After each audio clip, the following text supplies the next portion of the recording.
Okay, we'll go live in a minute and a half.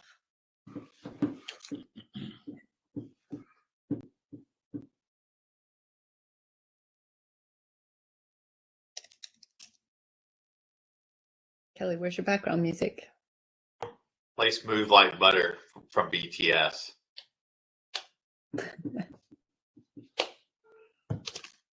Oh, my keyboard's unplugged, or I could make some.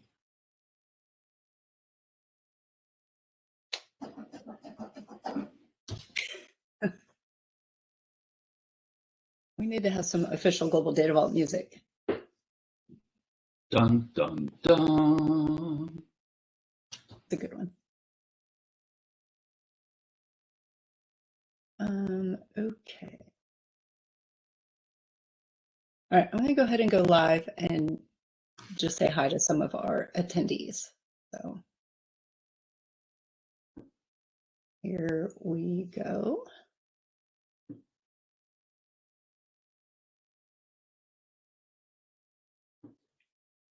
Okay, we are going to get started here in just a moment. As people are coming in the room, I see lots of folks here. Hi, Steve, Daniel, Catherine, Robert, Gary, John. I can't keep up with all the names.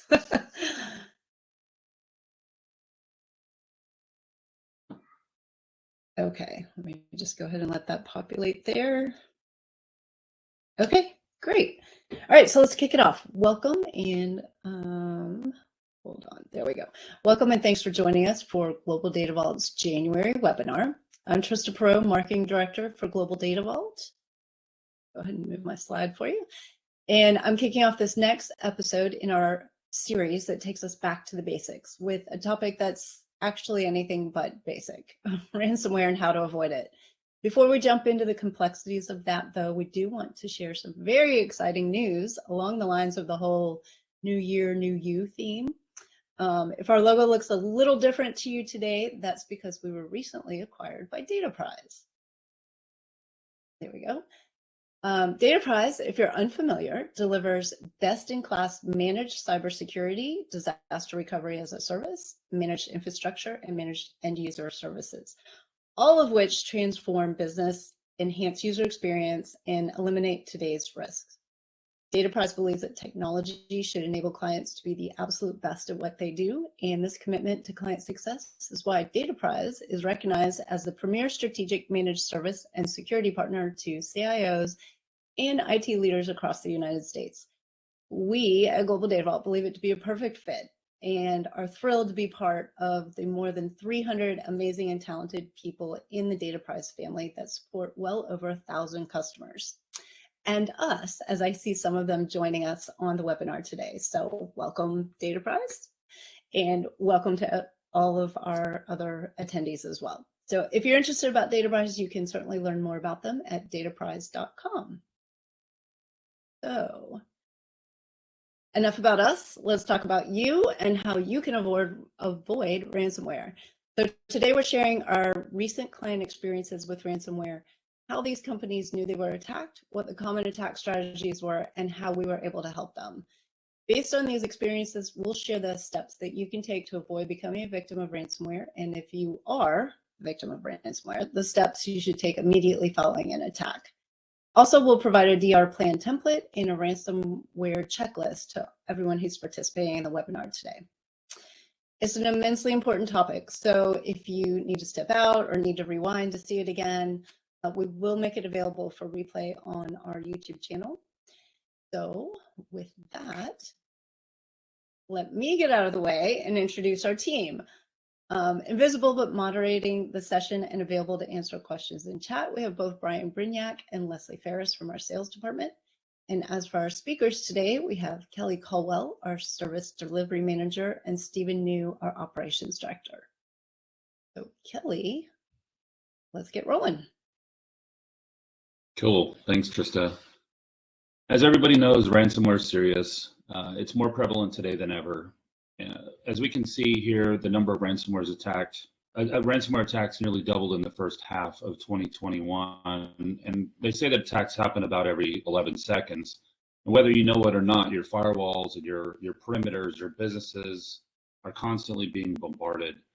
Typically what happens with ransomware is they ask for ransom, right? That's where it gets its name. But what people don't understand is how great the cost can be for these incidents.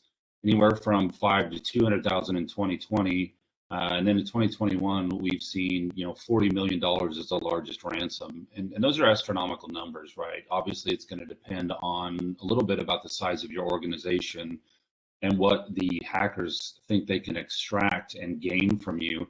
But there's a lot of underlying costs that people don't always take into consideration, such as reputation, lost employee productivity, any kind of other insurance, or just plain old downtime costs with the effect of you losing money as a result of the attack. So let's look at how you know you've been hit. Typically, you'll get a ransom request. You'll see something on a screen. Somebody will send you an email saying, yep, you've been hit. Here's what your instructions are. We'll contact you in 72 hours for the money, and that's usually in something like Bitcoin. You'll start getting alerts on systems. We expect to see an alert here or there, but if all of your systems suddenly reporting is offline, that might be a good indicator that something else is going on. One thing that's pretty common is not being able to log into resources such as your computers, your servers, systems, firewalls. People can't get on the internet because DNS is down. People are unable to log into their virtual environments to see what's going on. A lot of that really gets attacked and restricted from use, which obviously creates bigger problems, and that's the whole point. Recently, we have had a few customers be hit, and it's been similar variants. We've seen a lot of Conti in the past few months, and it's been pretty much the same attack surface where we have seen that somebody has gained access to a customer's domain admin credentials or some type of elevated credentials. They've done this through spear phishing attempts, through malicious websites, just the plain old, hey, click on me type attacks. Once they have those domain admin credentials, the malicious software attackers were able to gain access to the backup servers because they were on the domain. And then they were able to grab a hold of their backup files and their cloud backups. So in addition to compromising everything in the production environment, they used this method to get backup files, cloud backups, etc., effectively meaning they couldn't restore their data. These customers were varied in type. So we had an oil and gas company, we had an accounting firm, and we had a mechanical contractor of a sort, obviously being very respectful of their identities, but it doesn't matter who you are, is my point. So we were able to help them. Next slide, Trista. So Stephen, we talked about the common factor, and that was they sort of hit the same way and they use the same credentials. Can you tell us a little bit about how that worked? Yeah, so what we're seeing is we're seeing domain administrator accounts being breached, we're going to call it, and the attackers come in using the domain administrator accounts, and then they log in and basically essentially run scripts across your network that goes in and encrypts everything. So these scripts go in and they are smart enough to detect if you are running backups.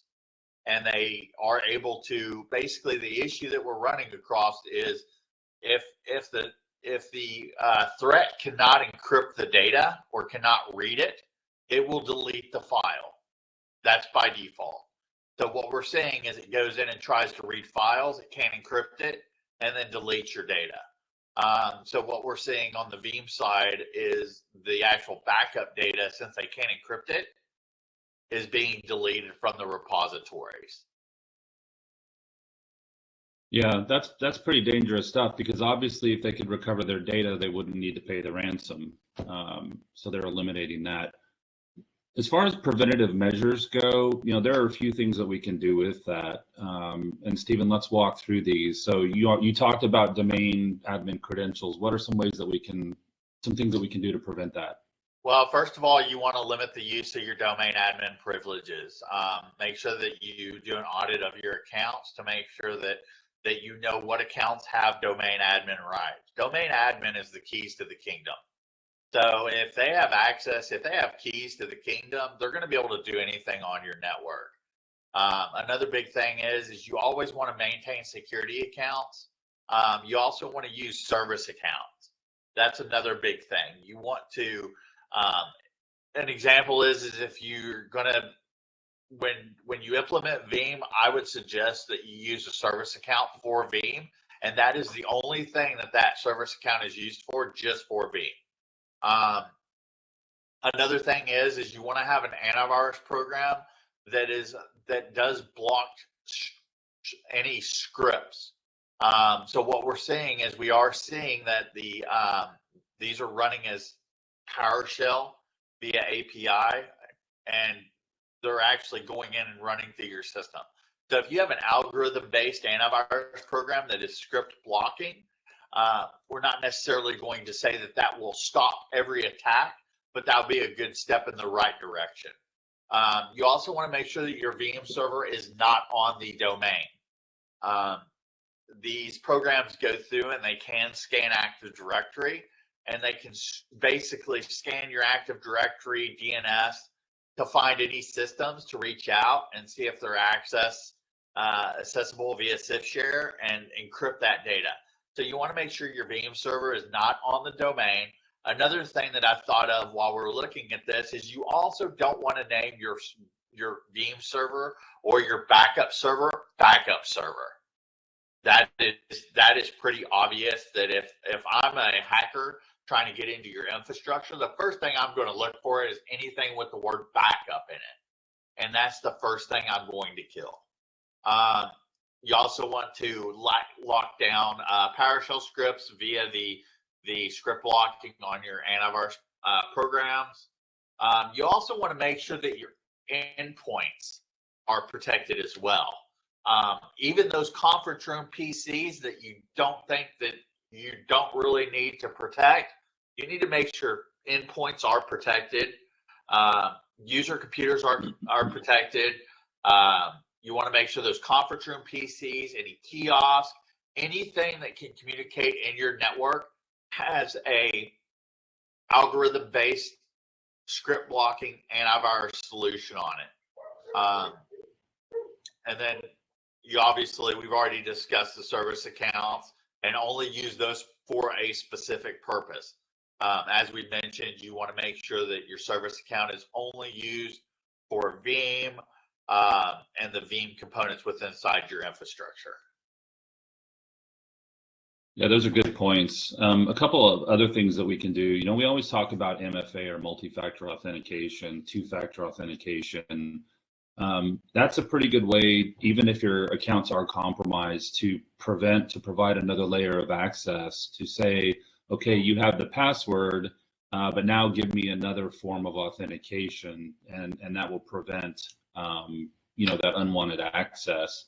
You talked a little bit about endpoints and what's called an EDR. It's the antivirus that you put on computers and endpoints, and we call an endpoint anything that has an operating system on it, right? So it's not just the laptops and the desktops, it's the printers, the phones, the switches, the routers, firewalls, anything like that is basically an endpoint. And of course, the weakest link in any organization is the endpoint, typically because it has these things sitting there operating them. And I'm not just pointing at me, but it's just people in general are usually the weakest link.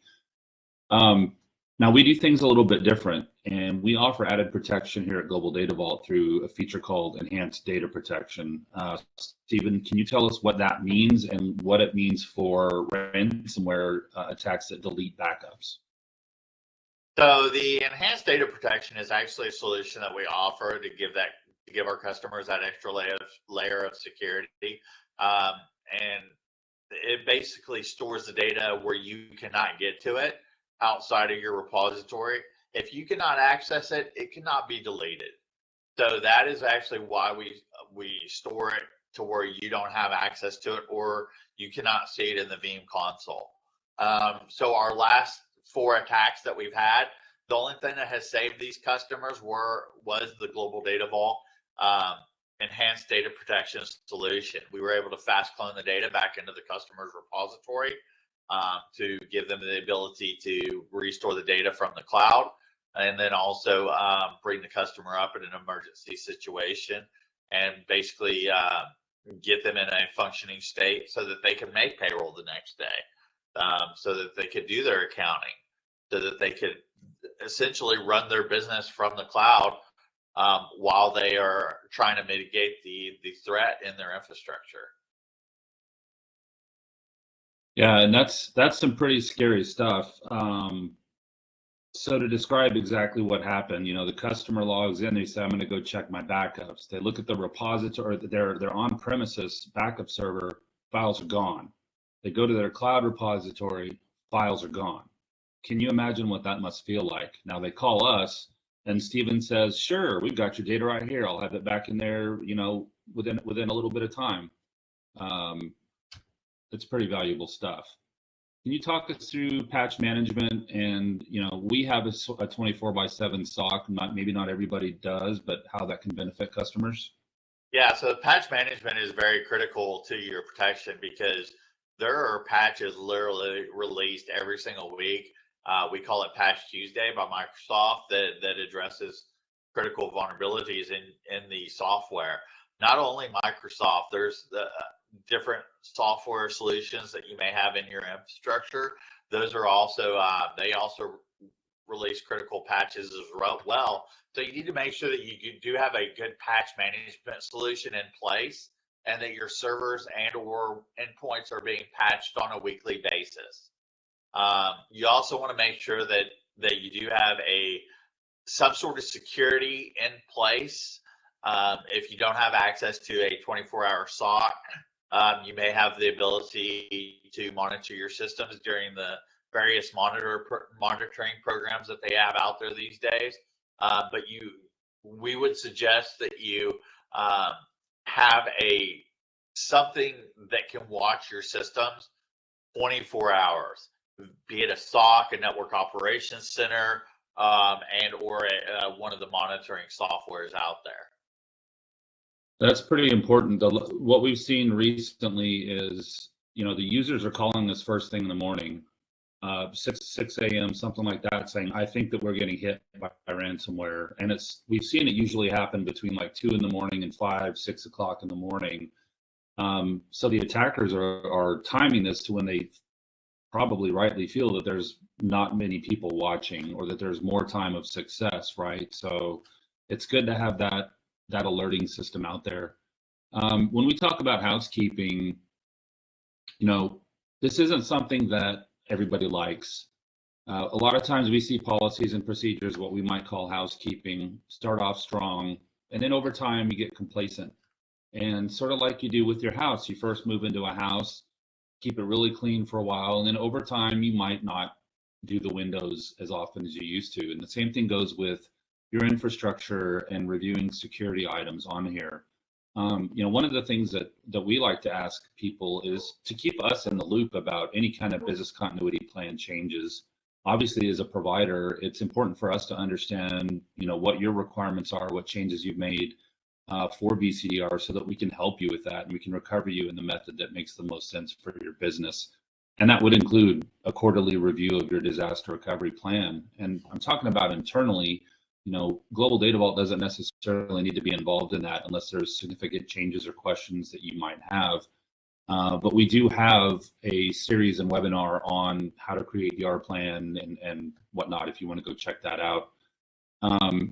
Steven, what about user education and security awareness programs? And just kind of walk us through the other bullet points down there. So I cannot stress enough user education and security awareness. I would suggest that you have every user in your organization, all the way down to the janitors and security guards. Even if you have a cafeteria, the cafeteria workers, take your security awareness training quarterly. That way they know what to look for. They do know the spear phishing email attempts. Is this a true email? Make sure that they do go through the user education, security awareness. I would also suggest that you do find a program to test your users. there are several different programs out there that will send test spear phishing emails to everybody in your organization. I would suggest you do that, and if they will send you a report on who clicks the link. So that would be a good education moment to have those users who did click that link, maybe to attend some additional training on security awareness, maybe spam training. User education is going to be one of the keys to help prevent ransomware, because most of the attacks that we have seen were all generated from users clicking a link in the email or opening an attachment. The user education is very important. You also want to review any unauthorized systems and or user logs. The reason for that is if you review your firewall log and if you see your a bunch of hits coming in from another country, another state, that could be a brute force attack attempt trying to gain access to your system. That is also why it's good to have a 24-hour SOC or network operations center. That way your firewall logs are continuously being monitored for these unauthorized attempts and what systems they're trying to access, to where they can go in and they can actually block any IPs that the attacks are coming from. You also want to check for non-standard systems and devices. I'm going to go back to the conference rooms, PCs, the kiosk, the cell phones, anything that accesses your network that is not on a guest network needs to have some sort of security on them. That way you know that Christy from accounting isn't connecting her iPhone where she just downloaded an attachment the other day from a strange email address and infecting your network. And then you also want to review any firewall rules and logs. Maybe you're getting an attack from a certain country. You want to put a global block on that. That's something that you would need to review your firewall logs. Another good thing is checking your domain controller, the security event viewer, making sure that you don't see any strange accounts that you do not recognize trying to log in over and over again.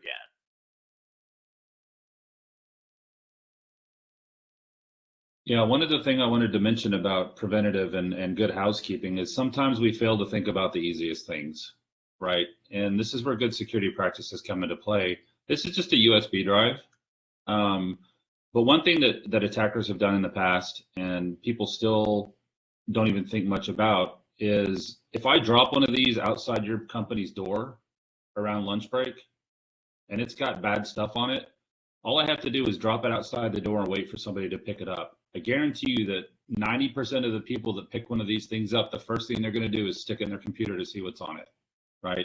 And by doing that, you just unleashed whatever is on this onto your network. Now, if you have USB access policies or autoplay policies on that, that will help. But I wanted to mention, Stephen talked about the kiosks and the things that you forget about the computers.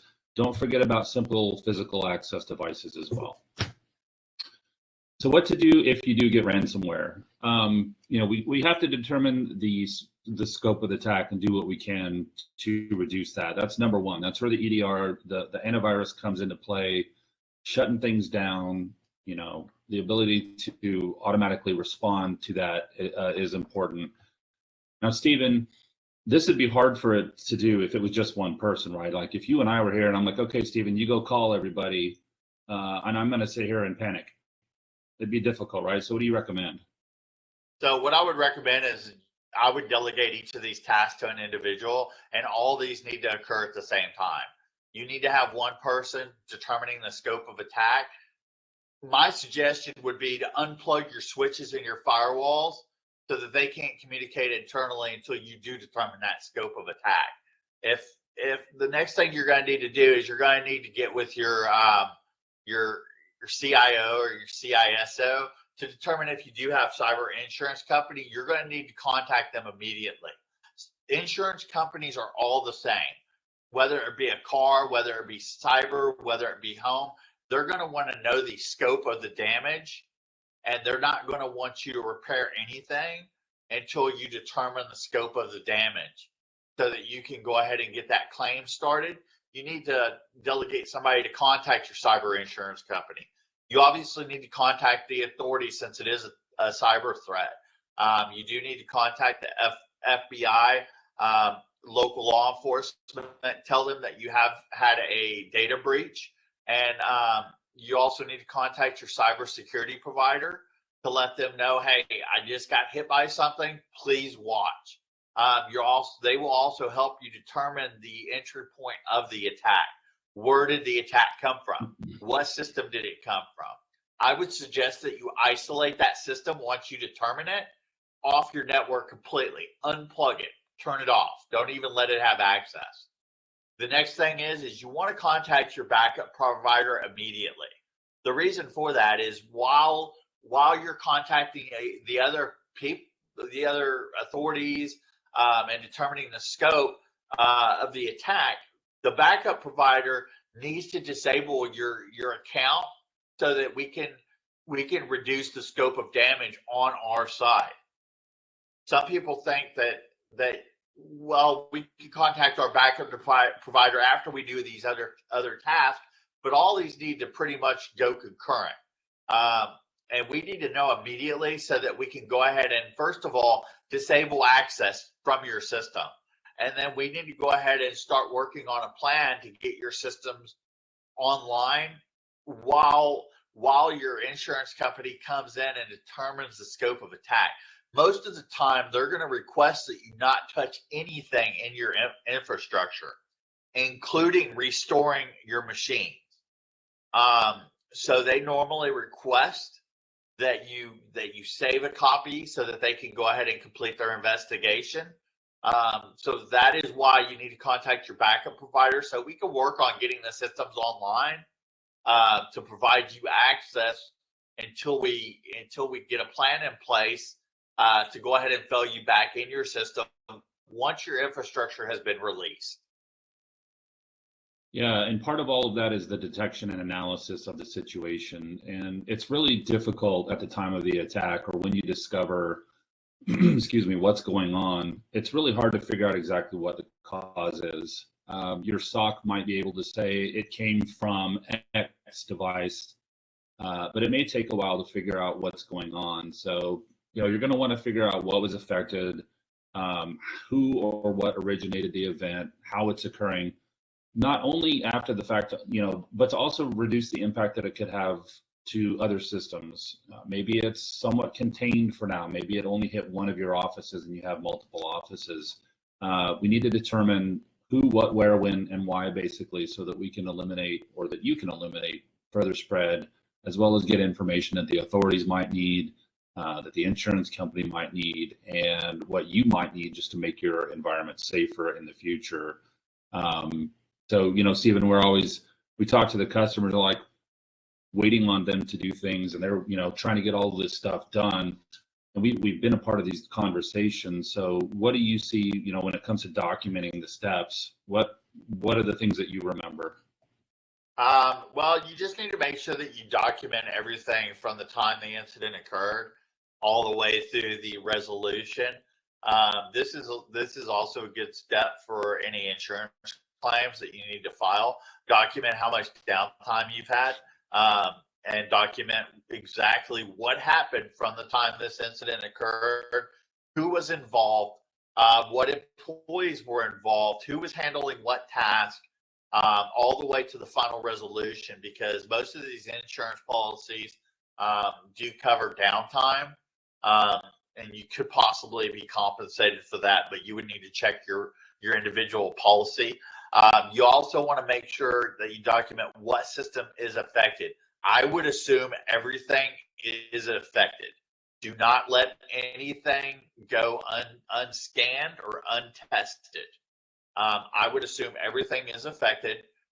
You also need to find the originating point of the incident, and you need to isolate that threat, because what we've seen in the past is we have restored customer systems, and they did not isolate the original threat. And as soon as we restored the data, it was infected again.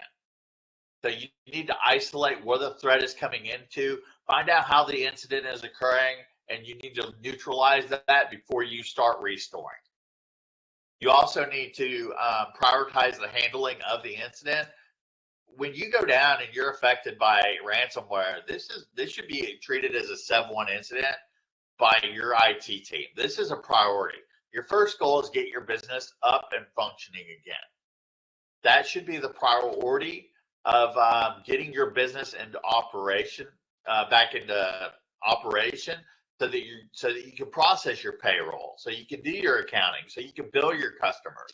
But you do need to reach out to the people that we suggested prior to doing any of this, so that you don't cause any issues during the whenever they go through it and they look at the information. So it's very important that you follow the processes, contact the authorities, contact your insurance company, and then prioritize handling of the incident by factors. The main goal of this is to get you up as quickly as possible and up basically back as business as usual. Yeah, Stephen, so you talked about containment a little bit, which is obviously the next step in a process where we're looking at potential damage, availability of services, et cetera.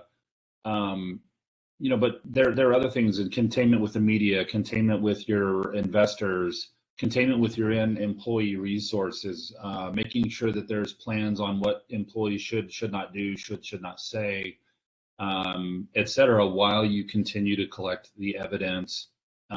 We've seen some of the people that have gotten hit, like, immediately switch antivirus providers, uninstall what they had and reinstall things sort of in process. And there are times when that is good to try to find something that will detect and remediate the issue. But sometimes you could be shooting yourself in the foot because, again, you might be taking away some evidence or taking away something that can provide you insight. So just say be really careful when you start making changes like that. Obviously, containment, you do want to make sure that you have the virus or the malware, the ransomware, keep it from spreading any further.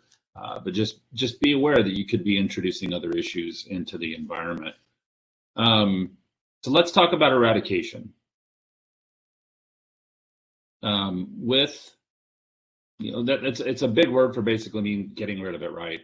So, Stephen, what could we do to eradicate a virus or malware, ransomware from an environment? Well, the first thing you're going to need to do is, like I said, you're going to need to identify all hosts that were affected within the organization. And at this point, if you've been exposed, assume everything is infected. Then you can go ahead and try to mitigate any vulnerabilities. I would suggest, like I'm going to say this multiple times, once you work out with your cyber insurance company, then you can go ahead and work on mitigating any vulnerabilities that were existed. At this point, if your entire infrastructure is affected, I would suggest that you consider rebuilding those hosts. Most of these infections are time delayed. They've been on your system for months. It was triggered on certain conditions that applied in your infrastructure that triggered them. In the past, we've seen just an internet connection trigger these vulnerabilities to encrypt everything in your environment. Christy in accounting had an old laptop that she turned off in July. She switched to a new laptop. Right before she switched that laptop off, she clicked on a FedEx tracking number in her email, went to a strange site and downloaded a Java application. Her laptop is now infected. She powered that off because she switched to a new laptop. She turned it on because she forgot about a file. And as soon as it detects internet, your whole infrastructure is now infected. So that is just an example on what you need to look for. And you need to mitigate all vulnerabilities. I would suggest rebuilding. If you can't rebuild, bring your backups up in a dev environment, or that at least does not have outside access, and run those antivirus scans on all the system. Make sure that you run a script-based algorithm program that is, there's several out there. There are several that are recommended, but work with your security operations center or your security team to find out a good antivirus program that can mitigate any vulnerabilities for any servers that were exposed. And then just make sure, like I said, assume everything is infected. So I would go ahead and also do this in a phased approach. You need to determine what your critical servers are, what your non-critical servers are, create groups, tier 1, tier 2, tier 3, get those done in a phased approach so you can get your most critical infrastructure online as quickly as possible. Yeah, and part of that recovery process, is getting things back to normal, and it's not a quick process. You have to think about remediating issues and all of the steps that we've just talked about as a part of return to normal operations, and it can take time. I mean, simply copying the files back down from a cloud provider can take time because it's just mechanical, limitations. But the important thing that Stephen mentioned is it's quite often that you have to rebuild everything from scratch. And even if you pay the ransom, right? We do see organizations pay the ransom because it's the only option they have. Their backups are gone, they can't access them, they can't restore anything. They simply have to pay the ransom.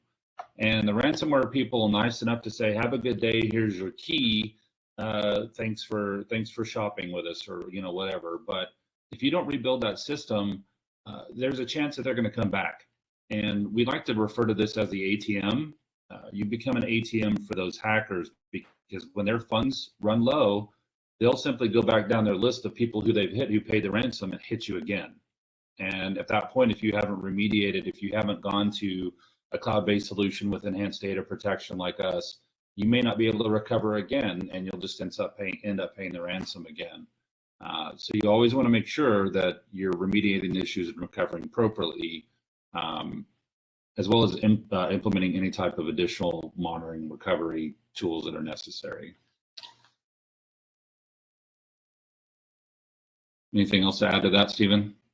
No, I mean, just basically what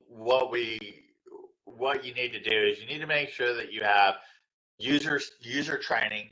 You need to have a good security program in place, and you need to have monitoring. Yeah. We've got a bunch of free resources available. Obviously, we have a DR plan template there. We have some previous webinars on patching the DR plans, what insider threats are. If you're not familiar with insider threats, then I would recommend that you go watch that one, because it's not just the people. It's not, the threats aren't coming from outside. They could be coming from inside. It could be time bombs. It could be a whole lot of different things that are impacting your environment. The key here is that Global Data Vault provides a unique solution to protect data and companies from against just that activity. We've seen it happen. It happens all the time. And like Stephen said, we were able to recover that because we were protecting the data in ways that prevented the ransomware from accessing it, and customers were able to get back up and running more quickly. So next, Trista. Right, so we talked about, Stephen, it's not a matter if, but when. Preparation is a key for fast recovery. Don't set it and forget it. Keep reviewing those policies. Go back and make sure everything's up to date. Maintain your good housekeeping and be adaptable. What, Stephen, as far as being adaptable, like technology is always changing. So what things might we think about in the future when it comes to ransomware? Just dream up something that'll probably happen, right? Yeah, so you always want to make sure that you're up to date on the latest technologies, especially your security team, to make sure that they are prepared for any attacks, because ransomware and or these threats are changing as technology advances. So you want to make sure that your security team is up to date on the new attacks, and have them go through the new training. Also, you want to see maybe if your security team can do your pen testing, your penetration testing on your infrastructure. Find out where the holes are or the gaps are before an attacker does. Yeah, that is a really good point. And maybe you want to have a third party do that, because your internal tools may not be sophisticated enough. They may be used to your environment, right? You may not want the truth. So sometimes having a third party do that for your organization is beneficial as well. So what we do, Global Data Vault, as a data prize company, we're a fully managed backup as a service, disaster recovery as a service, Office 365 backup provider. We support VMware, Hyper-V, Acronis, physical servers, basically what we find in most environments today. And we do that based on the understanding of quality of data is what's most important. So not only will we tell you, yes, your backups are successful, your replicated VMs are successful, but we keep you within SLA. We'll monitor when your last backup file was, when your last replication was, and judge that against the SLAs we have in place and report that back to you. So in the event of ransomware, you know that as of this morning, my last backup was 4 hours ago. That's when I can recover to and everything's good. So I think I'll turn it back over to Trista to see if we have any questions. Okay, so I don't see any questions in chat. So just a couple of things in case somebody gets brave and wants to shoot something over there. I wanted to thank you both for all that great knowledge. We did put in chat the links to the ransomware checklist and the link to our DR planning template. So those are really good resources that I'm sure you'll want to grab. So I'm not seeing, oh, here we go. Is EDP something that's included with the Global Data Vault service? We talked about enhanced data protection earlier and how that sort of our secret sauce. Does everybody enhanced data protection is included by default. There's no upcharge for it as a new customer. If you're an existing customer and you don't have it, contact us. We'll be happy to get you some info on that. But it is enabled and available by default to every new customer. Fantastic. Okay, well, I don't see any other questions. So you guys must have done just an incredible job covering everything. So I think we're going to wrap it up for today. We appreciate you being here. We're still planning our 2022 webinar calendar. So there's lots of opportunity. If you want to make a suggestion for one of our upcoming webinars, we would love to hear what you would like to learn about. So feel free to reach out to either one of our presenters or myself. And as we mentioned before, you can find all of our previous webinars at globaldatavault.com/webinars. And you can also register there to be notified for all of our upcoming webinars, or simply follow us on social, any of the channels at Global Data Vault. So thank you again for coming. Thanks for the time.